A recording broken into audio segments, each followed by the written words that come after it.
Hi ಎಲ್ರಿಗೂ welcome back to my YouTube channel. ನೀವು ನೋಡ್ತಿದ್ದೀರಾ ಸೌಮ್ಯ ಕನ್ನಡತ್ತಿ. ಫ್ರೆಂಡ್ಸ್, ನಾನಿವತ್ತು ಸೀಬೆಹಣ್ಣು ಚಟ್ನಿ ಮಾಡಿದ್ದೆ.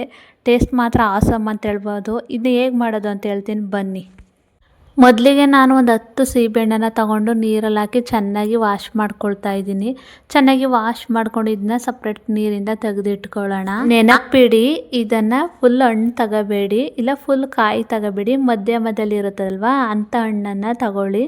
ಇದನ್ನ ಚೆನ್ನಾಗಿ ಕಟ್ ಮಾಡ್ಕೊಳ್ಳೋಣ. ಮತ್ತು ಹಿಂದೆ ತುದಿ ಮುಂದೆ ತುದಿ ಭಾಗನ ತೆಗೆದುಬಿಟ್ಟು ಇದನ್ನು 4 ಭಾಗ ಮಾಡಿ ಅದರ ಒಳಗೆ ಏನಾದರೂ ಬೀಜ ಇತ್ತು ಜಾಸ್ತಿ ಅಂತ ಹೇಳಿದ್ರೆ ಆ ಬೀಜಗಳನ್ನು ತೆಗೆದುಬಿಟ್ಟು ಆ ತಿಳ್ಳಂಥದ್ದನ್ನ ಮಾತ್ರ ತಗೋಬೇಕು. ಅಂದರೆ ಬೀಜ ಫುಲ್ಲು ತೆಗಿಬೇಡಿ, ಮಧ್ಯಮ ಮೇಲೆ ಇರುತ್ತಲ್ವ ಅಷ್ಟು ಮಾತ್ರ ತೆಗೀರಿ.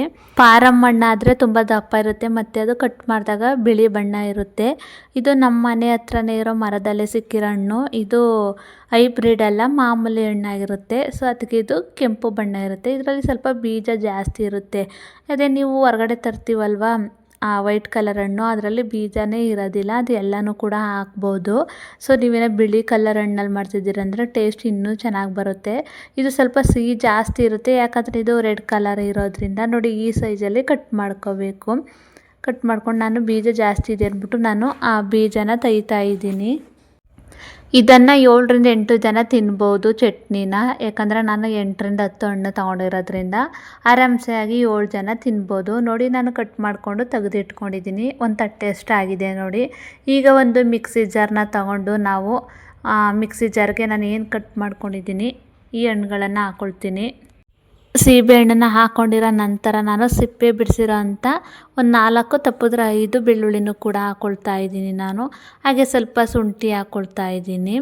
ಹಾಗೆ 1 ಸ್ಪೂನಷ್ಟು ಜೀರಿಗೆ ಹಾಕ್ಕೊಳ್ತಾ ಇದ್ದೀನಿ. ಹಾಗೆ ಒಂದು 4 ಮೆಣಸಿನ್ಕಾಯಿ. ನೀವು ಖಾರ ಜಾಸ್ತಿ ತಿಂತೀರಾ ಅಂದರೆ ಹಾಕ್ಕೊಡಿ ಜಾಸ್ತಿನೇ, ಇಲ್ಲ ಖಾರ ನಾವು ಕಮ್ಮಿ ತಿನ್ನೋದು ಅಂದರೆ ಬೇಕಾದ್ರೆ 1-2 ಹಾಕ್ಕೊಡಿ ಸಾಕು. ನಾವು ಖಾರ ತಿನ್ನೋದ್ರಿಂದ 4 ಹಾಕ್ಕೊಳ್ತಾ ಇದ್ದೀನಿ. ಹಾಗೆ ಅರ್ಧ ನಿಂಬೆಹಣ್ಣಿನ ರಸ ಹಾಕ್ಕೊಳ್ತಾ ಇದ್ದೀನಿ ನಾನು. ಅದಾದ ನಂತರ 1 ಹಿಡಿಯಷ್ಟು ಸಾಂಬಾರು ಸೊಪ್ಪು ಹಾಕ್ಕೊಳ್ತಾ ಇದ್ದೀನಿ, ಅಂದರೆ ಕೊತ್ತಂಬರಿ ಸೊಪ್ಪನ್ನ. ಹಾಗೆ ನಾನು ಸ್ವಲ್ಪ ರುಚಿಗೆ ತಕ್ಕಷ್ಟು ಉಪ್ಪು ಹಾಕ್ಕೊಳ್ತಾ ಇದ್ದೀನಿ. ಈಗ ಇದನ್ನು ರುಬ್ಕೊ ಬರಬೇಕು. ನೀರನ್ನು ಹಾಕಲೇಬೇಡಿ ಸ್ವಲ್ಪನೂ. ಇದು ನೀರು ಹಾಕಿದ್ರೆ ಟೇಸ್ಟ್ ಹೋಗುತ್ತೆ.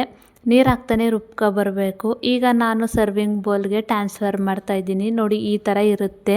ಸರ್ವಿಂಗ್ ಬೌಲ್ಗೆ ಇದನ್ನ ಟ್ರಾನ್ಸ್ಫರ್ ಮಾಡಾದಮೇಲೆ ನಾನು ಗಾಲಿಸ್ಗೆ ಅಂದ್ಬಿಟ್ಟು ಒಂದು ಕೊತ್ತಂಬರಿ ಸೊಪ್ಪಿನ ಎಲೆ ಕೂಡ ಇಡ್ತಾಯಿದ್ದೀನಿ.